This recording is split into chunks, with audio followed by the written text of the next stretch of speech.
বিসমিল্লাহির রহমানির রহিম। মেজর জিয়াউল হককে নিয়ে যে জঙ্গি ন্যারেটিভ, রাষ্ট্রীয় অবিচার ও ন্যায় বিচারের ঘাটতি হয়েছে সে নিয়েই আজকে আলাপ করব। বাংলাদেশের সাম্প্রতিক রাজনৈতিক ইতিহাসে কিছু ঘটনা আছে যা শুধু একজন ব্যক্তির জীবনের ট্র্যাজেডি নয়, বরং রাষ্ট্র, বিচার ব্যবস্থা, নিরাপত্তা কাঠামো এবং জাতীয় সার্বভৌমত্বের চরিত্র নিয়ে গভীর প্রশ্ন তোলে। মেজর জিয়াউল হকের ঘটনা তেমনই এক অধ্যায়। এটি কেবল একজন সাবেক সামরিক কর্মকর্তার বিরুদ্ধে মামলা, অভিযোগ বা দণ্ডের বিষয় নয়, বরং এটি সেই বৃহত্তর রাজনৈতিক নিরাপত্তা বাস্তবতার অংশ, যেখানে জঙ্গি শব্দটি বহু সময় রাষ্ট্রীয় দমননীতি, রাজনৈতিক প্রতিহিংসা এবং চরিত্র হননের অস্ত্র হিসাবে ব্যবহৃত হয়েছে বলে অনেক সময় অভিযোগ উঠেছে। মেজর জিয়াউল হক ছিলেন একজন মেধাবী, প্রশিক্ষিত, স্বীকৃত সামরিক কর্মকর্তা। সিলেট ক্যাডেট কলেজ থেকে শিক্ষাজীবন শুরু করে তিনি বাংলাদেশ মিলিটারি একাডেমিতে 41তম লং কোর্সে অসাধারণ কৃতিত্বের পরিচয় দেন। তিনি সোর্ড অফ অনার, কুদরতি খোদা gold medal, Osmani gold medal এবং ওয়েপন ট্রেনিং মেডেল অর্জন করেন, যা প্রমাণ করে তিনি শুধু একজন সাধারণ অফিসার ছিলেন না, বরং মেধা, সামরিক দক্ষতা এবং নেতৃত্ব গুণ ও পেশাদারিত্বে ছিলেন উজ্জ্বল।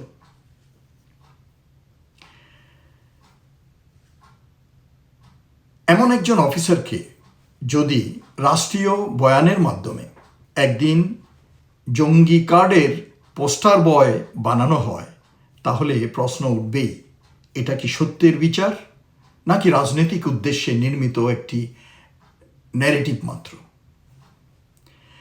বাংলাদেশে গত প্রায় 2 দশকে জঙ্গি ন্যারেটিভ একটি শক্তিশালী রাষ্ট্রীয় হাতিয়ার হিসাবে ব্যবহৃত হয়েছে বলে বহু মহল অভিযোগ করে আসছে।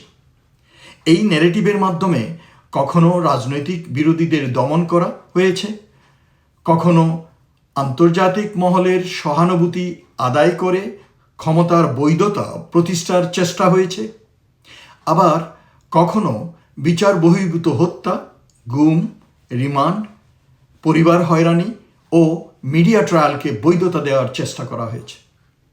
এমনকি গণ আন্দোলন, ছাত্র জনতার প্রতিবাদ কিংবা রাষ্ট্রীয় অন্যায়ের বিরুদ্ধে দাঁড়ানো মানুষদেরও কখনো কখনো জঙ্গি, রাষ্ট্রবিরোধী বা নাশকতাকারী হিসাবে চিহ্নিত করার প্রবণতা দেখা গেছে। এই প্রেক্ষাপটেই মেজর জিয়াউল হকের ঘটনাকে বিচার করতে হবে। পিলখানা হত্যাকাণ্ডের পর বাংলাদেশের সেনাবাহিনীর ভেতরে গভীর ক্ষত সৃষ্টি হয়। বহু তরুণ অফিসার সেই ঘটনার প্রকৃতি, তদন্ত, দায়ীদের ভূমিকা এবং রাষ্ট্রীয় ব্যবস্থাপনার ব্যর্থতা নিয়ে প্রশ্ন তুলেছিলেন। মেজর জিয়াউল হকও সেই প্রজন্মের একজন অফিসার ছিলেন, যাদের মনোজগতে পিলখানার নির্মম হত্যাকাণ্ডের গভীর অভিঘাত সৃষ্টি করেছিল। রাষ্ট্রের নিরাপত্তা প্রতিষ্ঠানের ভেতর যদি প্রশ্ন তোলা অপরাধ হয়ে দাঁড়ায়, যদি সত্য জানতে চাওয়া বিদ্রোহ হিসাবে বিবেচিত হয়, তাহলে সেটি কোনো সুস্থ রাষ্ট্র ব্যবস্থার লক্ষণ নয়। অভিযোগ আছে, পিলখানা পরবর্তী সময়ে কিছু দেশপ্রেমিক অফিসারকে পরিকল্পিতভাবে চিহ্নিত করা হয়। কেউ চাকরি হারান, কেউ গুমের শিকার হন, কেউ মিথ্যা মামলায় জড়ান, কেউ দেশ ছাড়তে বাধ্য হন। মেজর জিয়ার ঘটনাও সেই ধারাবাহিকতার অংশ বলে তার সমর্থকরা দাবি করেন। মেজর জিয়াউল হকের বিরুদ্ধে সবচেয়ে বড় অভিযোগ ছিল তাকে তথাকথিত একাধিক জঙ্গি সংগঠনের নেতা হিসাবে উপস্থাপন করা। কখনো তাকে হিজবুত তাহরিরের সঙ্গে যুক্ত করা হয়েছে, কখনো নূতন জেএমবি বা আইএস ঘরানার সঙ্গে জড়ানো হয়েছে, কখনো আনসার আল ইসলাম বা আনসারুল্লাহ বাংলা টিমের নেতা হিসাবে প্রচার করা হয়েছে। কিন্তু বাস্তব প্রশ্ন হলো, একজন মানুষ একই সময়ে এত ভিন্ন ভিন্ন মতাদর্শ, কাঠামো ও সংগঠনের নেতা কিভাবে হতে পারে? এই ধরনের পরস্পর বিরোধী বয়ান রাষ্ট্রীয় প্রচারের বিশ্বাসযোগ্যতাকেই দুর্বল করে। যদি অভিযোগ সত্য হয়, তাহলে তার প্রমাণ সুসংহত, ধারাবাহিক ও আদালতে পরীক্ষিত হওয়া দরকার। আর যদি অভিযোগ বারবার বদলায়, তাহলে সেটি সত্য অনুসন্ধানের চেয়ে চরিত্র হননের প্রচেষ্টা বলেই বেশি মনে হয়। বিভিন্ন সময়ে সাংবাদিক, মানবাধিকার কর্মী ও ভুক্তভোগী পরিবারের সদস্যরা কিছু জঙ্গি বিরোধী অভিযানের স্বচ্ছতা নিয়ে প্রশ্ন তুলেছেন। অভিযোগ আছে, কিন্তু কিছু অভিযানে আগে থেকেই আটক ব্যক্তিদের পরে অপারেশনের নামে হত্যা করা হয়েছে। কিছু ক্ষেত্রে ক্রসফায়ারের মাধ্যমে সম্ভাব্য গুরুত্বপূর্ণ সাক্ষ্য বা সত্য চাপা দেওয়া হয়েছে। কিছু মামলায় জোরপূর্বক 164 ধারার জবানবন্দি আদায় করা হয়েছে। আবার কিছু ক্ষেত্রে সাক্ষীদের শিখিয়ে দেওয়া হয়েছে কি বলতে হবে। যদি এসব অভিযোগের সামান্য অংশও সত্য হয়, তাহলে তা কেবল মেজর জিয়াউল হকের জন্য নয়, বাংলাদেশের বিচার ব্যবস্থার জন্য গভীর উদ্বেগের বিষয়, শঙ্কার বিষয়, আশঙ্কার বিষয়। অভিজিৎ রায় হত্যা মামলা, জুলহাস মান্নান হত্যা মামলা, দীপন হত্যা মামলা, এসব আলোচিত মামলায় ভুক্তভোগী পরিবারের বক্তব্যগুলোও উপেক্ষা করা যায় না। নিহতদের পরিবারের কেউ কেউ তদন্তের স্বচ্ছতা নিয়ে প্রশ্ন তুলেছেন। কেউ বলেছেন তদন্ত সংস্থা তাদের সঙ্গে যথাযথভাবে যোগাযোগ করেনি। কেউ বলেছেন চার্জশিটের বিষয়ে তাদের মতামত নেওয়া হয়নি। বিচার যদি সত্য অনুসন্ধানের প্রক্রিয়া হয়, তাহলে ভিকটিম পরিবার, প্রত্যক্ষদর্শী, আহত ব্যক্তি এবং স্বাধীন প্রমাণ এসবের গুরুত্ব সর্বাগ্রে থাকা উচিত। কিন্তু যখন বিচার প্রক্রিয়ায় এসব মৌলিক উপাদান অনুপস্থিত বা দুর্বল থাকে, তখন ফাঁসির মতো চূড়ান্ত দণ্ডের নৈতিক ভিত্তি প্রশ্নবিদ্ধ হয়ে পড়ে। মেজর জিয়াউল হকের বিরুদ্ধে 3টি মৃত্যুদণ্ডের রায় দেওয়ার বিষয়টি আরও গভীরভাবে পুনর্বিবেচনার দাবি রাখে। বিশেষভাবে উল্লেখযোগ্য যে তার সমর্থকদের দাবি অনুযায়ী 3টি রায় একই বিচারকের আদালতে হয়েছে।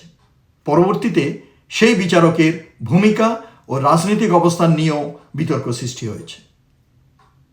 বিচার ব্যবস্থা যদি রাজনৈতিক প্রভাব মুক্ত না থাকে, তাহলে মৃত্যুদণ্ডের মতো অপরিবর্তনীয় শাস্তি কখনোই নিরাপদ বিচার হতে পারে না।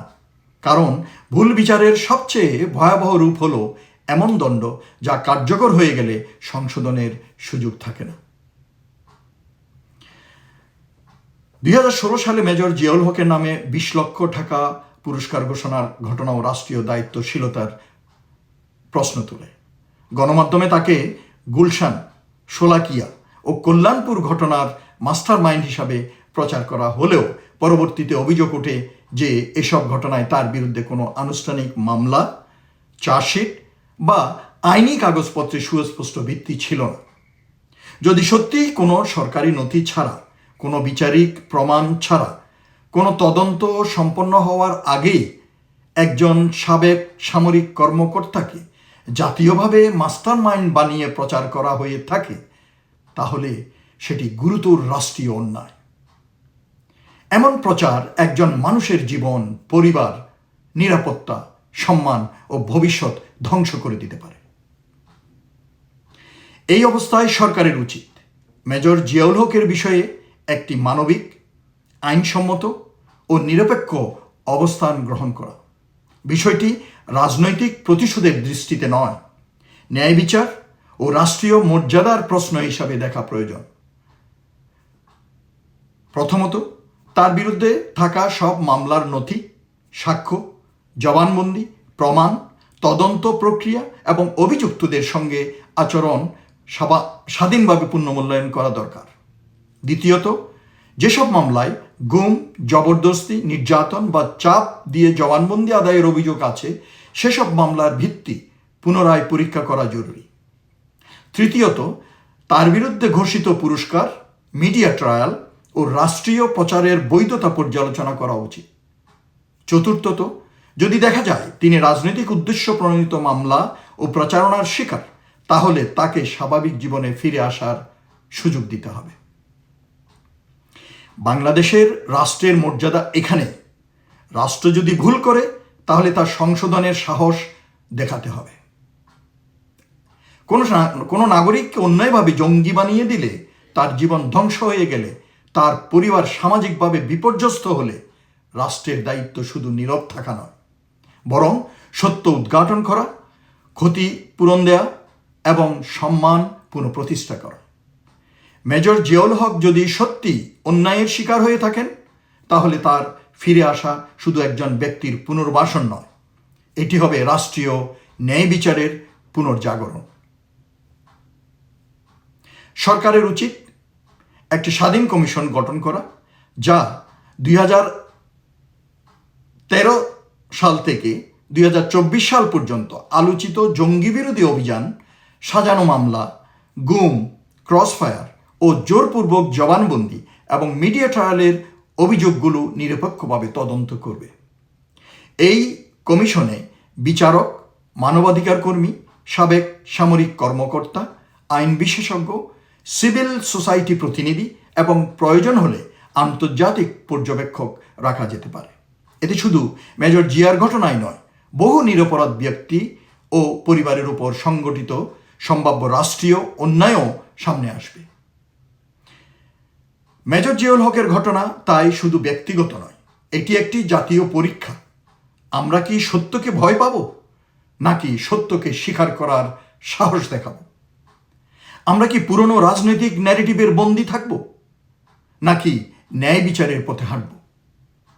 আমরা কি একজন সম্ভাব্য নির্যাতিত নাগরিককে স্বাভাবিক জীবনে ফিরতে দেব, নাকি তাকে চিরদিনের জন্য রাষ্ট্রীয় অপপ্রচারের বোঝা বইতে বাধ্য করব? ন্যায় বিচার কোনো দয়া নয়, এটি রাষ্ট্রের দায়িত্ব।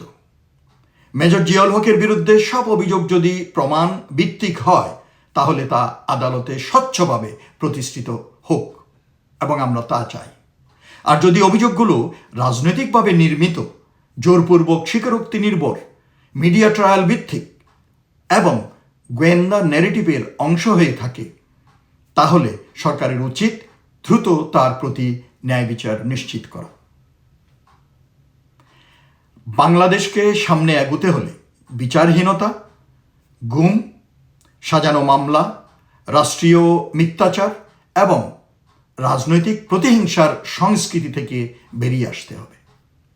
মেজর জিয়াউল হককে ন্যায় বিচার দেওয়া মানে শুধু একজন সাবেক সেনা কর্মকর্তাকে স্বাভাবিক জীবনে ফিরতে দেওয়া নয়, বরং এটি হবে বাংলাদেশের বিচার ব্যবস্থা, সেনাবাহিনীর মর্যাদা, নাগরিক অধিকার এবং রাষ্ট্রীয় আত্মমর্যাদার পুনঃপ্রতিষ্ঠার একটি গুরুত্বপূর্ণ পদক্ষেপ। এ ব্যাপারে রাওয়া সেনাবাহিনী প্রতি অনুরোধ থাকবে যাতে তারা সরকারের দৃষ্টি আকর্ষণ করেন এবং তাদের কনসার্নটা ব্যক্ত করেন। আমরা চাই মেজর জিয়ার মতো যারা সাফার করছে এখনো মিথ্যা মামলায়, তাদেরকে যেন স্বাভাবিক জীবনে ফিরে আসার জন্য ন্যায় বিচার প্রতিষ্ঠা করা হয়। সকলে ভালো থাকুন। ধন্যবাদ।